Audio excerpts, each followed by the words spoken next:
तुम्ही जे आता सांगितलं की वाढवण प्रकल्पाला फार मोठ्या प्रमाणात असा खंबीर जो पाठिंबा आहे तो आदरणीय मुख्यमंत्री श्री देवेंद्र फडणवीस यांनी दिला आणि त्यांची वाढवणबद्दल त्यांच्या मनात अतिशय सुस्पष्टता आहे की याचा ज्याला आपण कसं लेव्हरेज करता येईल, याला महाराष्ट्राच्या विकासासाठी अधिकाधिक कसं वापरता येईल याबाबत त्यांच्या कल्पना बिलकुल स्पष्ट आहेत.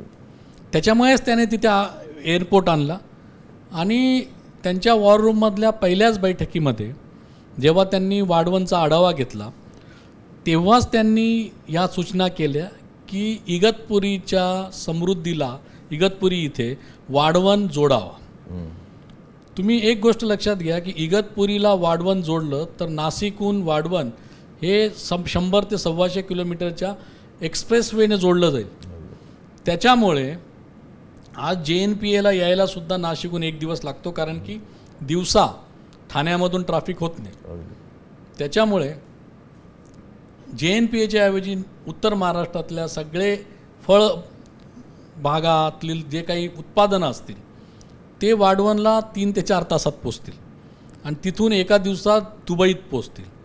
त्याच्यामुळे याच्या स्टोरेज, हाताळणी आणि त्याचा वाहतूक याच्यामध्ये फार मोठ्या प्रमाणात बचत होणार आहे. त्याच्यामुळे वाढवण हे उत्तर महाराष्ट्र विशेषतः नाशिकसाठी गेम चेंजर ठरणारे असे जे मुख्यमंत्री साहेब म्हणतात त्याच्या मागे हेच महत्त्वाचं कारण आहे.